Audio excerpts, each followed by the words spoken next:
अथ द्वितीयोऽध्यायः। दूसरा अध्याय। भगवान शिव से पार्वती जी की प्रणव विषयक जिज्ञासा। व्यास जी बोले, हे ब्राह्मणों, परम सौभाग्यशाली आप लोगों ने यह बहुत अच्छी बात पूछी है, क्योंकि प्रणवार्थ को प्रकाशित करने वाला शिव ज्ञान सर्वथा दुर्लभ है।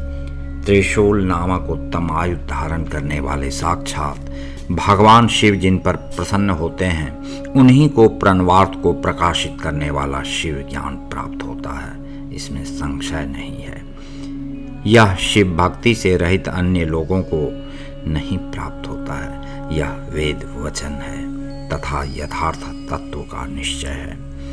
आप लोगों ने इस दीर्घ सत्र के माध्यम से अंबिकापति भगवान सदा शिव की उपासना की है। इसे मैंने आज निश्चित रूप से देख लिया।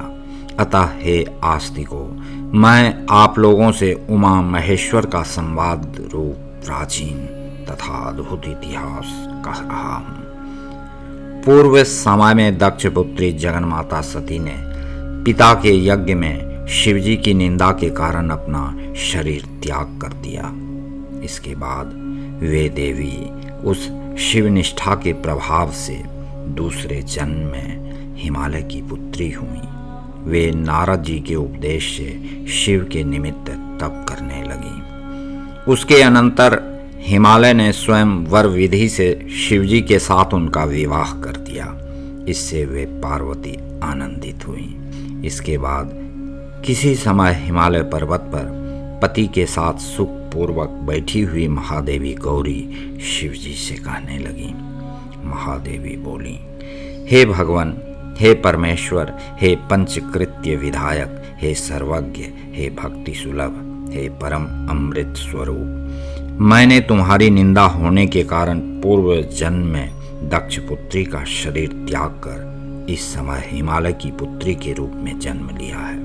हे परमेशान, हे महेश्वर, अब कृपा पूर्वक मुझे मंत्र दीक्षा विधि से विशुद्ध आत्म तत्व में सदा के लिए स्थित कीजिए। इस प्रकार जब देवी ने चंद्रभूषण सदाशिव से प्रार्थना की, तब वे प्रसन्न मन से देवी से कहने लगे। महादेव बोले, हे देवी, आप धन्य हैं जो आपकी ऐसी बुद्धि हुई है। मैं कैलाश शिखर पर जाकर आपको विशुद्ध तत्व में स्थित करूंगा। इसके बाद हिमालय से पर्वत श्रेष्ठ कैलाश के शिखर पर जाकर शिवजी ने दीक्षा विधि से उन्हें प्रणवादि मंत्रों का उपदेश दिया। इस प्रकार उन मंत्रों का उपदेश करके देवी को विशुद्ध आत्म तत्व में स्थित कर महादेव जी देवी के साथ देवोद्यान में चले गए। इसके बाद देवी की सुमालिनी आदि प्रिय सखियों के द्वारा लाए गए कल्प वृक्ष के खिले हुए पुष्पों से महादेवी को अलंकृत करके उन्हें अपनी गोद में बैठाकर उनका मुख देखकर प्रसन्न मुख शिवजी वहां बैठ गए। तत्पश्चात सभी लोगों के कल्याण के लिए पार्वती एवं परमेश्वर के बीच वेदार्थ सम्मत प्रिय कथाएं होने लगीं। हे तपोधनो, उसी समय अपने पति की गोद में विराजमान संपूर्ण जगत की माता ने अपने पति के मुख को देखकर यह कहा।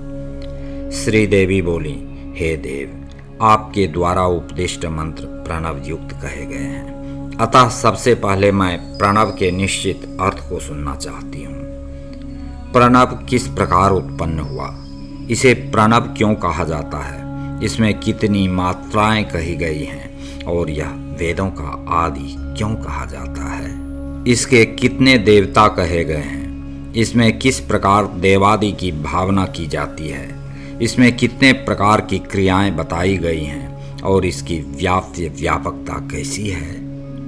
क्रमशः सद्योजातादि पंच ब्रह्म इस मंत्र में किस प्रकार निवास करते हैं? कितनी कलाएं कही गई हैं और प्रपंचात्मकता क्या है?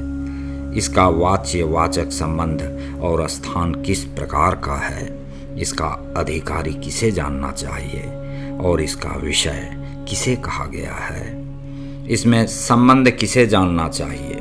इसका कौन सा प्रयोजन कहा जाता है? इसकी उपासना करने वाला किस रूप का होता है और उपासना के योग्य स्थान कैसा होता है?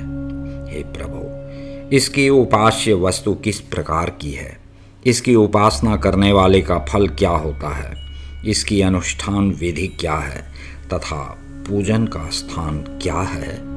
हे हर, पूजा में मंडल कैसा हो, इसके ऋषि आदि कौन हैं, इसमें न्यास तथा जप की विधि क्या है और पूजा विधि का क्रम क्या है। हे महेशान, यदि आपकी मुझ पर कृपा है तो यह सब मुझे विशेष रूप से बताइए, मैं इसे यथार्थ रूप से सुनना चाहती हूँ। देवी के द्वारा इस प्रकार पूछे जाने पर भगवान चंद्रभूषण उन महेश्वरी की प्रशंसा करके कहने लगे,